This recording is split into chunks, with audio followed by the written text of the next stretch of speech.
So, my name is Shannon Cartledge. I'm Professor Christopher Daniel. Today we're going to do a podcast talking about Professor Daniel's career in music journalism. if that's what if that's the hat we're wearing today, but we'll go for that today. Yeah, because you've had a lot of different careers, or have you mostly focused on journalism? Journalism has definitely been like the base, but I would definitely say that I'm more of a culture writer because music is definitely like my sweet spot, and that's what I love to do the most. But I've written about restaurants, I've written about technology, written about film and television, written about history, written about mental health, fashion, makeup, beauty, and hair. So, it's all over the place. But as long as it's culture and it's about our community, chances are I write about it. Okay, so you like music more than what you've done in the past? That I would definitely say that's more of what my strength is, and that's what I really, really enjoy. But storytelling is really ultimately something that I just really have a passion for.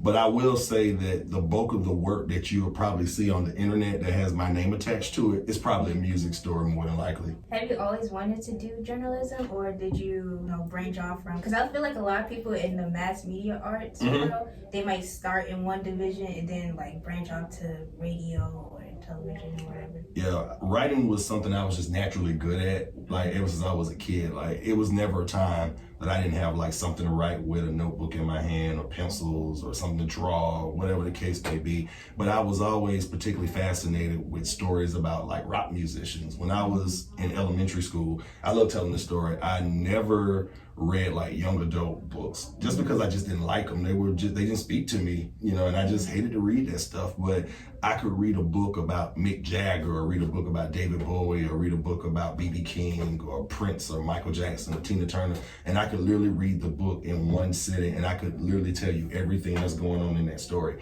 And that was just, something to watching MTV as a kid and, listen to the radio all the time. And then my mom had a lot of records, and I used to read all the album sleeves and all the inserts on the inside that literally had song lyrics and the studio where it was recorded and all the people that worked on those songs and all that stuff. So I figured once I started really just grabbing onto that, I said, whatever it is I got to do to make this kind of my livelihood and something I do every single day, then that's what it is. But it was a book called The Death of Rhythm and Blues by my absolute favorite writer, Nelson George. And there was this journalist on 60 Minutes when I was a kid. His name was Ed Bradley. He was a brother. He had salt and pepper hair. He had an earring in his ear. He used to wear really, really nice clothes. And he always used to interview all the cool performers and people that were headlining in the news at the time. So once I saw those two things, I was probably 8 or 9 years old. And I said, that's my life. That's what I want to do for the rest of my life. And that was kind of what started it. Was there a particular genre that you gravitated to? I know you said rock. Well, not really, because,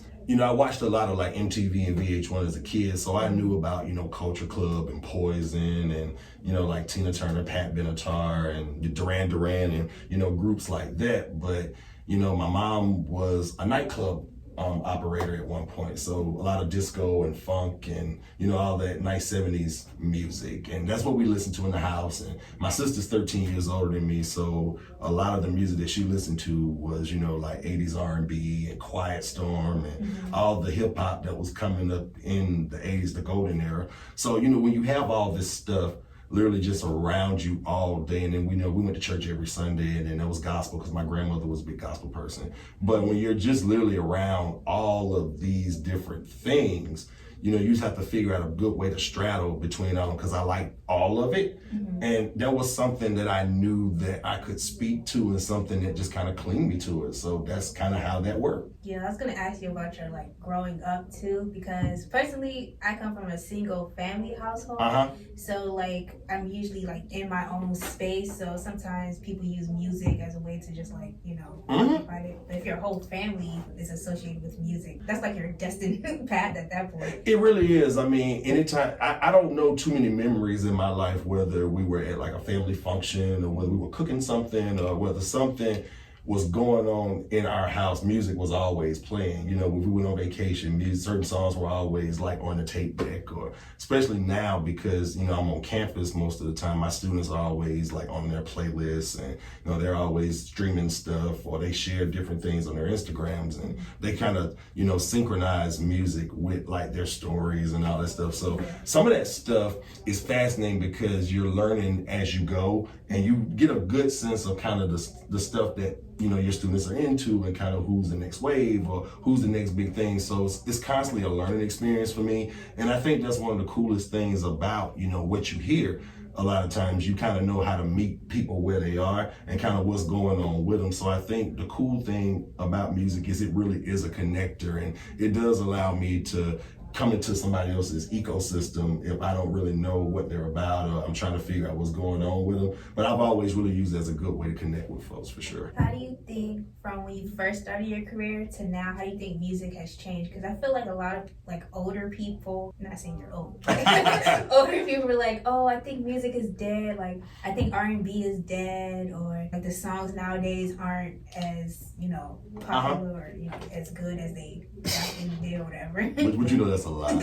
But I mean, I think the biggest thing is just the tools. I mean, there used to be a time when I was young, you know, you would literally flock to a record store on Tuesday and you would spend hours just flipping through all the disc or flipping through all the vinyl, just trying to find what you wanted. And all the stuff that was dropping, they dropped on Tuesdays. So it was a little bit early in the week. So of course you had to kind of save your money just so you can go the following week to buy the records that you wanted. But now, you know, everything is DSP, you know, digital streaming platforms. And a lot of that stuff hits Fridays. And unless you're like a Kanye West or a Beyonce or someone, you can do whatever the hell you want. But a lot of the music now is literally at your fingertips.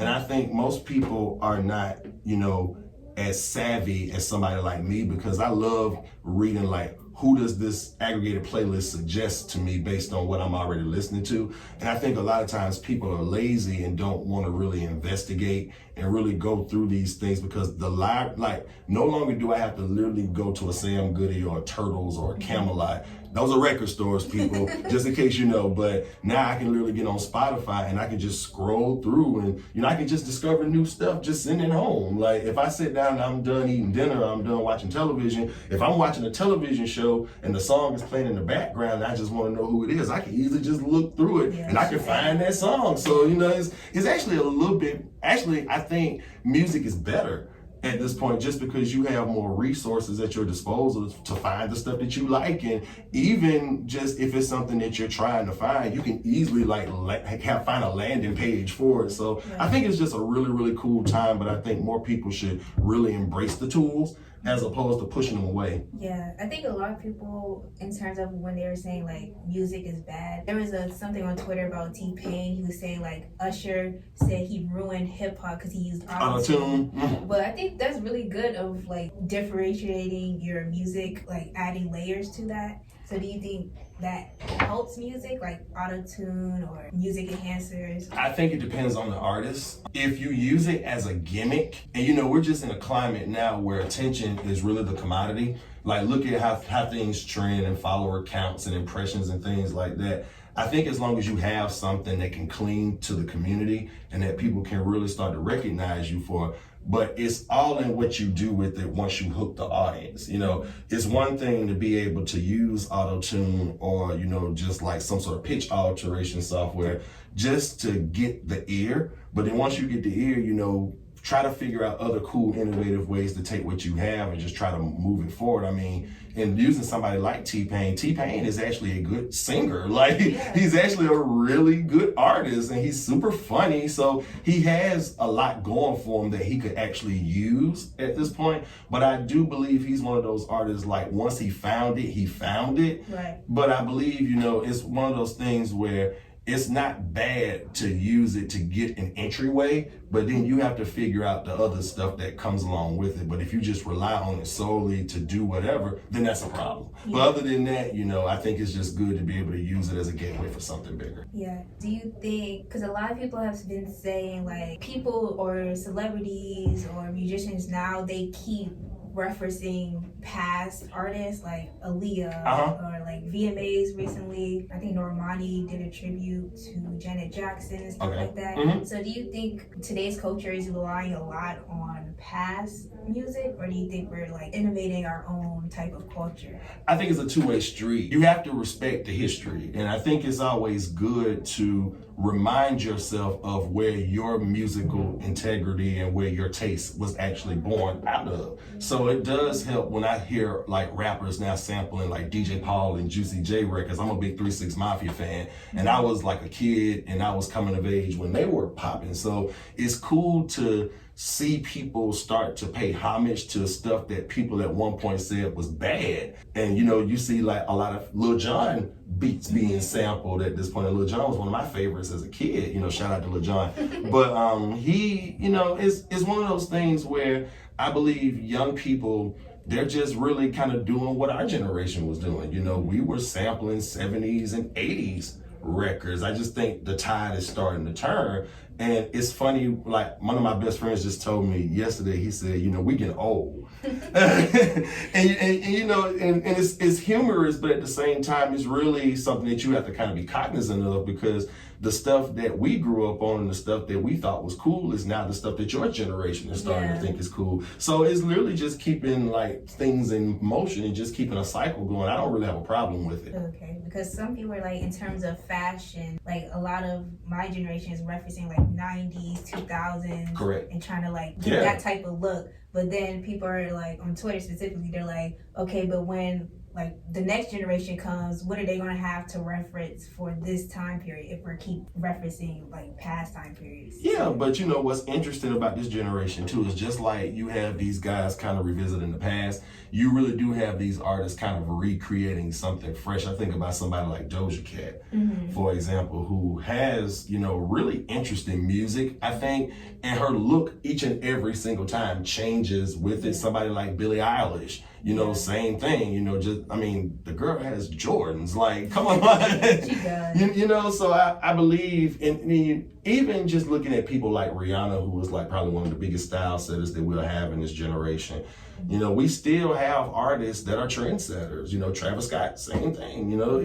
It's a lot of people out here that, the maybe 10 top artists that you got. Granted, you see them all the time, but there is, there are undercurrents of culture that people are really kind of reimagining looks and reimagining sounds and reimagining kind of what it means to be in the culture. So I think if anything, it's up to the generation to just find that stuff and just to share it. We're seeing a lot of that, which I think is phenomenal, and that's the beauty of this generation. Stuff can spread really, really fast. Yeah. If something is dope on Tuesday, it's a freaking viral sensation on Saturday. So you don't have to wait as long to really catch a wave, so to speak. But I do think it's incumbent upon, this generation to still not only give respect to the past, but don't be afraid to find those new things that can really sort of illuminate kind of where we are. So in terms of when you say like everything spreads fast, especially with social media, do you think that's helped us? I kind of think it was like a burnout surf, like everything's just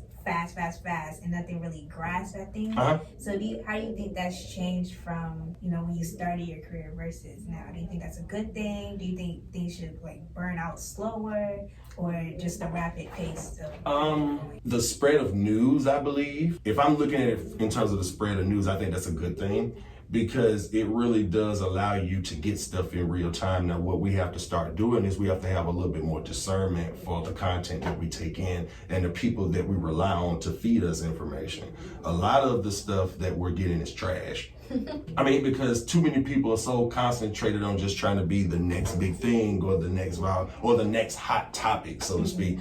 And I'm one of those people, I don't have the biggest follower count. I don't have like a blue check or anything like that, but I have wonderful content. I have great people that know what I do. So it's more of a slow grind and a slow burn for me. But if you go in certain rooms, people definitely know who I am. Or if you go in certain spaces, people will definitely tell you how dope I am and how professional I am and, all these types of things. So I do believe when we're looking at it, we can use things like that just to try to put it on paper and just to position ourselves, but we do need to be mindful of allowing things to really build themselves instead of like saying that this is what is. But we do have to also be mindful, like I said earlier, use a little bit more discernment for a lot of the content that we consume versus the content that we dish out and throw away, if that's what we're looking at. How do you think would be the best approach of like ensuring you have longevity in your career? Just be a good person. Just be a good person. Tell wonderful stories. Write well. Do your job well. I mean, even if you're not just writing well, shoot well, edit well. Be a consummate professional. Exceed expectations, over deliver.